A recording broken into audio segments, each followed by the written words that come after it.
Haleluya. Sekarang baca dulu Ibrani 12. Ibrani 12 ayat 1 dan 2 supaya tetap beriman. Kita baca lagi kuat-kuat. 1, 2, 3.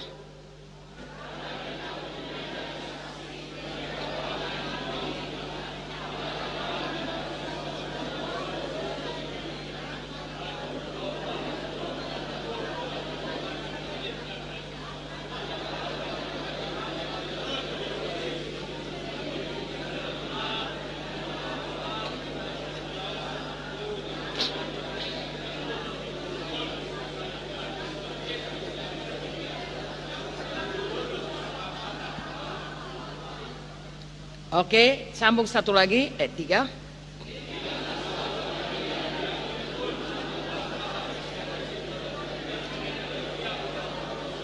Ini cerita mengenai kita dan mengenai Tuhan Yesus. Betul? Jadi saya dan saudara punya perlombaan masing-masing. Ya, dan perlombaan kita karena kita ini bukan begitu lahir baru langsung mati. Ya, perlombaan kita itu sesudah lahir baru masih panjang umur. Tadinya sakitan menjadi sembuh.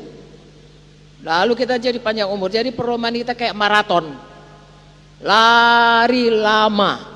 Ya, kalau selamat umur 20 masih ada 50 tahun, 60 tahun. Kalau selamat umur 40 masih ada separuh lagi jalan. Apalagi kalau lahir baru dari sejak lahir. Seumur hidup maraton. Ada perlombaan masing-masing. Karena ada bagian masing-masing. Kalau jadi hidung, jadilah hidung. Kalau jadi tangan, jadilah tangan. Kalau kaki, jadilah kaki. Ya, seluruh anggota sidang saudara punya perlombaan masing-masing. Jadi masing-masing kita ada bahagian.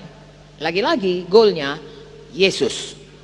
Di mana ditempatkan Yesus, itulah goal kita. Jadi ada masing-masing bahagian kita. Itu sebabnya perlu mengenal Yesus. Dengan mengenal Yesus kita mengenal bagian kita. Dan kita tidak mengambil bagian orang lain. Karena itu sama juga, nggak tahu goalnya. Haleluya. Tapi yang jelas, apapun bagian kita, di mana Tuhan tempatkan kita, di mana karunia-Nya diberikannya kepada kita, jalankan itu. Haleluya. Saya tidak bertanggung jawab kepada saudara, saudara tidak bertanggung jawab kepada saya secara organisasi, oke, itu nolong saudara. Tapi yang sesungguh-sungguhnya, we are accountable, kita bertanggung jawab kepada Tuhan Yesus. Jalankan itu semuanya, saudaraku, ada perlombaan kita, sungguh-sungguh kerjakan keselamatan kita, sungguh-sungguh goal apa yang disuruh Tuhan. Enggak usah kompromi, enggak usah dengar apa kata orang kalau tidak seturut firman, tidak seturut Roh Kudus, ya, tidak seturut dengan hati nurani. Dan kita baca 1 Timotius, kalau mengikut Tuhan, ujungnya hati nurani ini lapang. Ya, hidup ini kudus. Ya, iman itu tetap teguh. Nah, jadi ada perlombaan kita. Dalam perlombaan itu tentu ada yang bisa seperti tadi mengalihkan, bahkan menjerat, bahkan membebani. Maka dikatakan di sini, marilah kita menanggalkan semua beban, semua dosa yang begitu merintangi kita. Berlomba dengan tekun, perlombaan diwajibkan. Ya, ada hal-hal yang sebenarnya tidak perlu kita bebani, kita bebani. Orang-orang Indonesia ada pepatahnya, tak beban batu digalas. Ya, taknya perlu itu beban itu, tapi digalasnya, diangkatnya. Kita pun kalau memang itu bukan kerjaan kita, itu ada yang lain.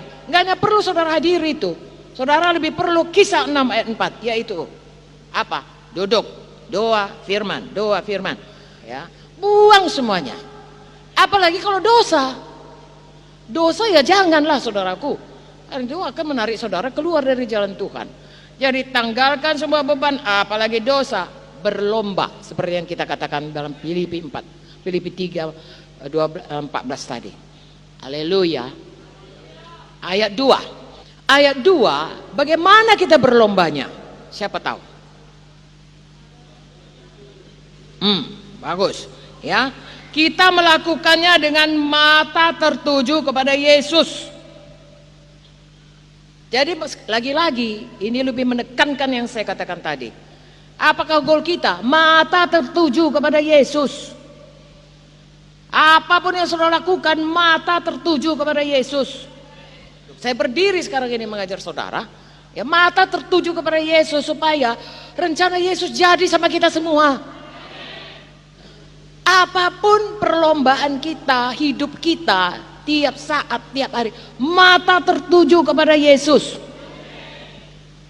Apa artinya? Karena Yesus itu yang memimpin kita. Ini yang kalau bahasa Inggris ya, the author. Artinya yang author itu pengarang buku. Ya, yang menimbulkan, yang memulai iman di dalam kita. Tanpa iman kan kita nggak selamat. Dialah yang memberikan iman kepada kita melalui firman-Nya, melalui Roh Kudus-Nya, sehingga percaya kita Yesus itu satu-satunya jalan. Tidak ada penebus kecuali Yesus. Dia memulai dengan iman dan memimpin tiap hari, saudaraku, supaya kita tetap beriman kepadanya. Roh Kudus-Nya bekerja, firman-Nya bekerja. Oh, saudaraku, keadaan-keadaan yang datang kepada kita diatur Tuhan semuanya. Tidak ada satu pun yang kebetulan, rambut jatuh satu pun Tuhan tahu. Sehingga kita berjalan terus dalam iman sampai kepada kesempurnaan iman. Sebenarnya selama di dunia ini tidak akan ada yang sempurna. Di sorga disempurnakan Tuhan.